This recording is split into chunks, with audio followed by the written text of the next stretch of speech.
Okay, so as I was saying, Marx is focusing on the conflict between the bourgeoisie and the proletariat. He's saying that eventually, the bloody revolutions would lead to a classless utopian society. He said that inequality and oppression are inherent in a capitalist society.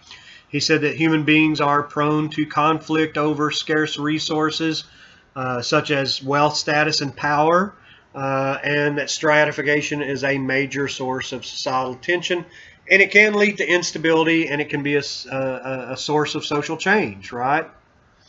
So, human beings are going to fight over these scarce resources. We saw that in the Old West, people fighting over land or cattle and things of that nature. So where there's a lack of law enforcement, people become pretty lawless over some of these scarce resources. Now, Ralph Dahrendorf is a conflict theorist who said that, well, wait a minute, I don't think that functionalism and conflict theory are necessarily so antithetical to each other that they can't both be used to explain this. He said, I believe that functionalists are right when they say that stratification can be useful in small amounts, but he did think that when the inequality became too significant, that then it became destructive to society. So he said that the social classes are groups of people who share common interests, resulting in their authority relationships. And he also said that the most powerful groups in society include the bourgeoisie, who we've talked about a lot, the managers of industry, legislators, the judiciary, in other words, judges, and heads of government. So those people all have concentrations of power that the rest of us just don't have.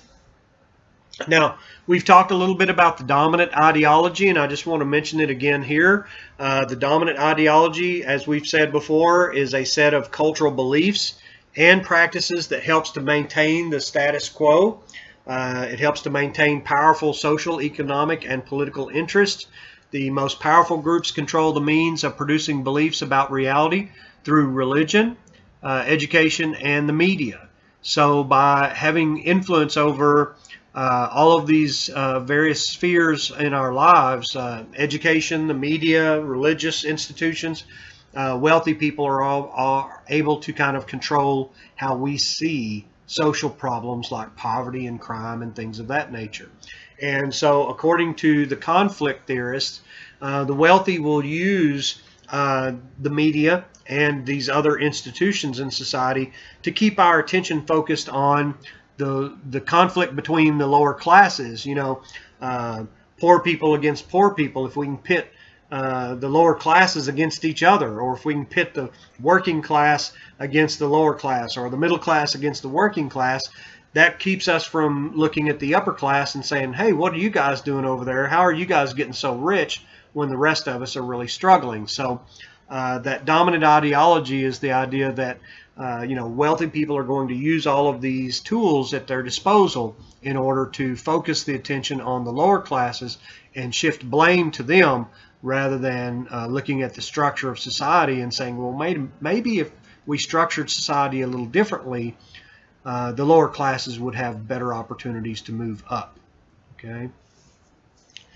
So those are the three sociological perspectives and how they view uh, social stratification. I would point out that in regards to the structural functionalist, you've got this one perspective that says that, well, gosh, stratification is kind of necessary.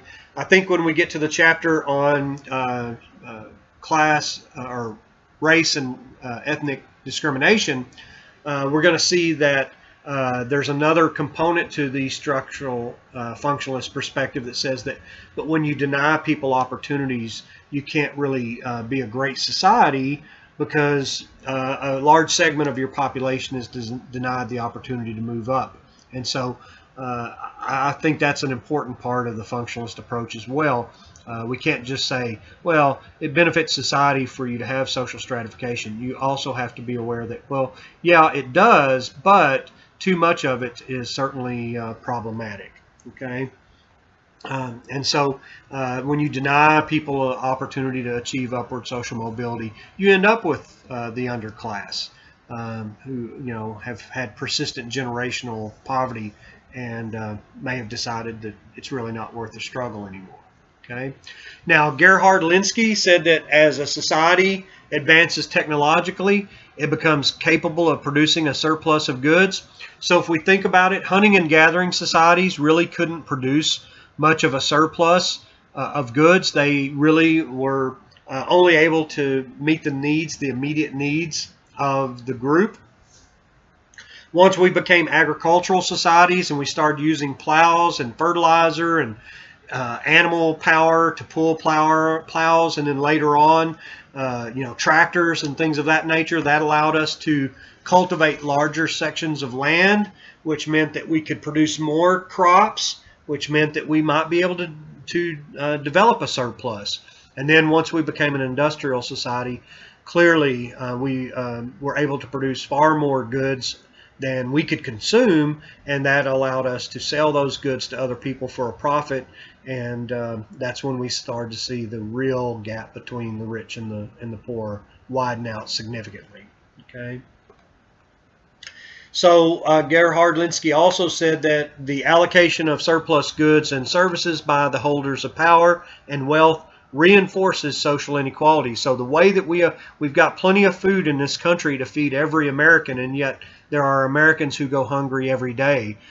So according to Linsky, this is a result of a problem in the way we distribute things, not in how much is actually out there and available. Okay, so the degree of social and economic inequality today is greater than necessary for providing goods and services, according to Linsky. And I would certainly agree with that. So I think that gets us through the sociological perspectives and how they view inequality. I think it's a good time probably to stop at this point, and I apologize for the two videos. I was having some problems with my other computer that had the PowerPoint on it, so I had to stop for a minute and straighten that out. But so you've got about a 7.5 minute video here and almost an hour video from the beginning. But I'll post both of these. There'll be another video posted over the weekend to kind of wrap up Chapter 8 so that we can move into the next chapter. But keep working on your exams. Get those to me by midnight tomorrow night. And if you have questions, certainly don't hesitate to contact me. I've been answering questions and responding to students, and I'll continue to do so.